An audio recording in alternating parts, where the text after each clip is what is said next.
రేపు సోమవారం రాత్రి పాలతో ఇలా చేస్తే 24 గంటల్లో మీ దిశ మారిపోతుంది. కోటీశ్వర్లు అవుతారు. రేపు సోమవారం సాయంత్రం 6 గంటల నుండి రాత్రి 10 గంటల మధ్యలో పాలతో ఒక పరిహారం చేస్తే మీ జీవితం మారిపోతుంది. దైవానుగ్రహం కలిగి సకల సంపదలు సమకూరుతాయి. మన హిందూ ధర్మంలో పాలకు చాలా విశిష్టత ఉంది. ప్రతి ఆలయంలో విగ్రహాలకు పాలతో అభిషేకం చేస్తారు. ముఖ్యంగా శివాభిషేకంలో పాలే ప్రధానమైనవి. శివుడిని అభిషేక ప్రియుడు అని పిలుస్తూ ఉంటారు. ఎన్నో రకాల అభిషేకాలు చేస్తున్నప్పటికీ శివుడికి ఎంతో ఇష్టమైన అభిషేకం పాలాభిషేకం. పాలతో శివుడికి అభిషేకం చేయటం ద్వారా శివుడు ప్రసన్నమవుతాడు. ఉగ్రరూపం దాల్చి తాండవం ఆడుతున్న శివుణ్ణి శాంతి చేయటానికి పాలను ఎంచుకున్నారు. పాలని ఎందుకు అలా ఎంచుకున్నారు అంటే పాలు సాత్విక ఆహారం కాబట్టి పాలను శాంతి చేయటానికి అభిషేకాలలో ఎక్కువగా వాడుతుంటారు.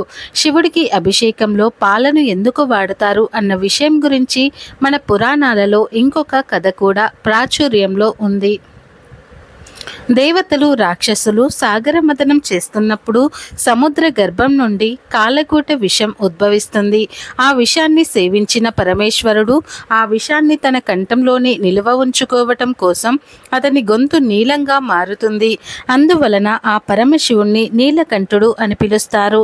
ఎంతో ప్రమాదకరమైన ఆ విషాన్ని శివుడు సేవించడం వలన ఆ సమయంలో శివుని గొంతు బగబగా మండిపోతుంది. ఆ మంటను శాంతింప చేయటానికి దేవతలు శివుడికి పాలు పోయటం ద్వారా శాంతించారని పురాణాలు తెలియజేస్తున్నాయి. అందువల్ల శివుడికి అభిషేకాలను ఎక్కువగా ప్రాధాన్యత ఇస్తారు. సోమవారం ఉదయం ఆ పరమశివునికి పాలతో అభిషేకం చేయటం వలన సకల సంపదలు చేకూరుతాయని వేద పండితులు చెబుతూ ఉన్నారు. పాలతో పూజలు చేయటం వల్ల గ్రహ దోషాలు వంటివి పోతాయి. అలాగే పాలతో పరిహారాలు చేయటం వల్ల మన జీవితంలో ఉన్న సమస్యల నుండి బయటపడడానికి పాలతో పరిహారాలు చేయటం వల్ల రాబోయే రోజుల్లో మనకు ఏదైనా సమస్య వస్తే దానిని పరిష్కరించుకోవటానికి సులభంగా మార్గాలు దొరుకుతాయని పండితులు చెబుతూ ఉన్నారు.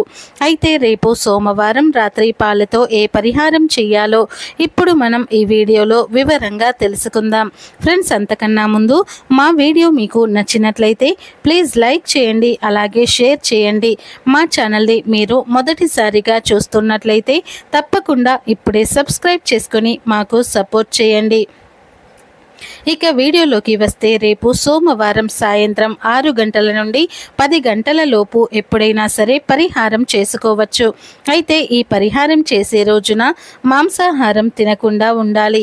ఈ పరిహారం ఎలా చేయాలి అంటే రేపు సోమవారం ఉదయం మీరు పూజ చేస్తారు కదా, అప్పుడు ఒక గ్లాసును కానీ గిన్నెను కానీ తీసుకొని పాలను పోయండి. ప్యాకెట్ పాలు కాకుండా గేదె పాలు ఆవు పాలను తీసుకోండి. ఆ పాలను ఒక గిన్నెలో పోసి శివుడి పటం ముందు పెట్టండి. అప్పుడు ఆ పాలలో కుంకుమ వేయండి, అలాగే కొన్ని తెల్ల నువ్వులను కూడా వేయండి. పూజ పూర్తయిపోయిన తర్వాత ఇలా పాలను సిద్ధం చేసుకుని శివుని పటం ముందు పెట్టి మీ సంకల్పం చెప్పుకోండి. సోమవారం పాలతో పరిహారం చేయటం వలన శివానుగ్రహంతో పాటుగా చంద్రుడి యొక్క అనుగ్రహం కూడా కలుగుతుంది. జాతకంలో చంద్రుడు బలంగా ఉంటే మిగతా గ్రహాల అనుకూలత లేకపోయినా అవకాశాలు ఉంటాయి, రాణించే అవకాశాలు ఉంటాయి. జాతకంలో చంద్రుడు బాగా లేకపోతే ఆత్మవిశ్వాసం దెబ్బతింటుంది. చంద్రుడు జాతకంలో బలహీనంగా ఉంటే తీవ్రమైన అనారోగ్యాలు కలుగుతాయి. ఏదో తెలియని భయం, భవిష్యత్తు గురించి ఆందోళన ఉన్నట్లుగా ఊహించుకోవటం, ఎంత కష్టపడినా గుర్తింపు రాకపోవటం వంటి సమస్యలు ఎదుర్కొనవలసి వస్తుంది.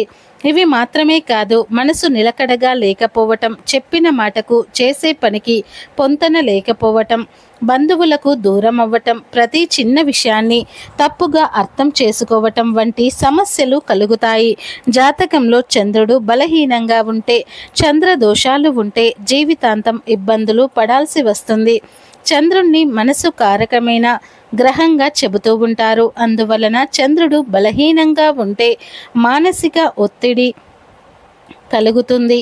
మీకు విపరీతమైన ఆరోగ్య సమస్యలు, రాత్రులు నిద్ర పట్టకపోవటం, మనసు నిలకడగా లేకపోవటం, ప్రతి చిన్న చిన్న విషయానికి కోపం వస్తూ ఉంటే రేపు సోమవారం ఉదయం ఇలా శివుడి పటం ముందు పాలను పెట్టండి. ఇక అదే రోజు సాయంత్రం సూర్యుడు అస్తమించాక కాళ్ళు చేతులు కడుక్కొని పూజా గది దగ్గరకు వెళ్ళి శివుడికి నమస్కారం చేసుకొని ఆ పాల పాత్రను తీసుకోండి. ఇప్పుడు మీ ఇంట్లో ఎన్ని గదులు ఉంటే అన్ని గదులలో ఆ పాలను చల్లండి. ఒక పువ్వు యొక్క సాయంతో చల్లండి. బాత్రూంలో తప్ప అన్ని గదులలో కూడా చల్లాలి. చల్లే ముందు ఓం జూం స్వాహ అనే మంత్రాన్ని జపిస్తూ పాలను చల్లాలి. ముందుగా ఇంటిలో వారందరిపై ఆ పాలను చల్లి ఆ తరువాత ఇంట్లో ఉన్న అన్ని వస్తువులపై చల్లాలి. ఈ పాలను చల్లేటప్పుడు ఎవరితో మాట్లాడకూడదు. కేవలం ఈ మంత్రాన్ని జపించాలి అంతే. ఇలా ఇంట్లో వారిపై అన్ని గదులలో పాలు చల్లడం వల్ల మీ ఇంట్లో ఉన్న నెగటివ్ ఎనర్జీ పోతుంది. అంతేకాదు మీ కుటుంబ సభ్యులు ఏ సమస్యలైతే ఎదుర్కొంటున్నారో వాటి నుండి కూడా బయటపడతారు. ఈ పరిహారం ఇంట్లోనే వారు ఎవరైనా చేయవచ్చు. అయితే ఆడవారు మైలులో ఉన్నప్పుడు మాత్రం చేయకూడదు. ఈ పరిహారం క్రమం తప్పకుండా చేస్తే 3 రోజులు శివానుగ్రహంతో పాటుగా చంద్రుడి అనుగ్రహం కూడా మీకు కలుగుతుంది. ఆరోగ్య సమస్యల నుండి అలాగే మానసిక ఇబ్బందుల నుండి బయటపడగలుగుతారు. ఇక మిగిలిన పాలను అలా పాత్రలోనే ఉంచేయండి. వంట గదిలో కానీ బెడ్రూమ్లో కానీ ఆ గ్లాసు పెట్టుకోవచ్చు.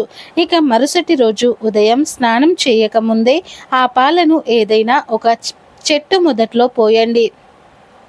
సైడ్ డ్రైనేజీలో నడిచే దారిలో పొయ్యకూడదు. ఎందుకంటే ఆ పాలను శివుడి పటం దగ్గర పెట్టి పూజించాము కాబట్టి వాటిని పవిత్రంగా చూసుకోవాలి.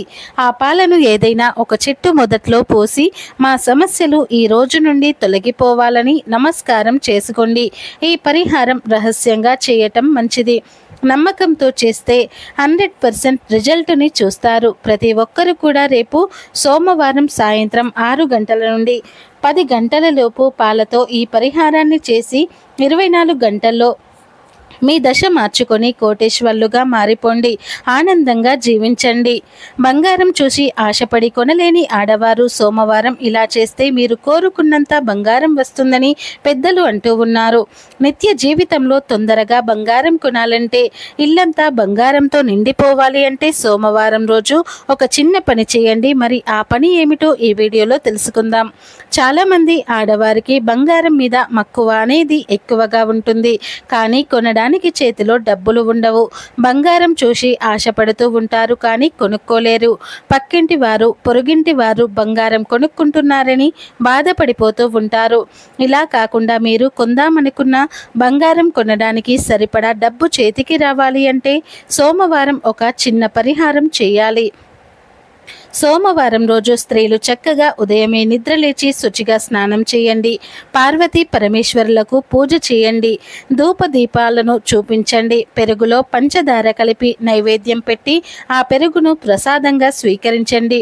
ఇలా ప్రతి సోమవారం చేస్తూ ఉన్నారంటే అమ్మవారి అనుగ్రహంతో తొందరలోనే బంగారం కొనే అవకాశం వస్తుంది. ప్రతి సోమవారం ఈ విధంగా చేయాలి. అయితే ఈ పూజలో సంకల్పం చెప్పుకోవటం ప్రధానం. మాకు బంగారం కొనాలని ఉన్నది కానీ కొనలేకపోతూ ఉన్నాము అని సంకల్పం చెప్పుకొని మేము బంగారం కొనుక్కునేలాగా చూడు దేవుడా అని సంకల్పం చెప్పుకొని ఆ పెరుగుని ప్రసాదంగా స్వీకరించండి. మీరు బంగారం కొనుక్కునే యోగం కలుగుతుంది. తప్పకుండా ఈ పరిహారం అయితే చేయండి. 100% రిజల్ట్ అయితే వస్తుంది. ఫ్రెండ్స్, మరి చూశారు కదా, మా వీడియో కనుక మీకు నచ్చినట్లయితే లైక్ చేయండి, షేర్ చేయండి. అలాగే మా ఛానల్ని తప్పకుండా సబ్స్క్రైబ్ చేసుకొని మాకు సపోర్ట్ చేయండి. అలాగే కామెంట్ బాక్స్లో ఓం నమః శివాయ అని తప్పకుండా కామెంట్ అయితే చేయండి.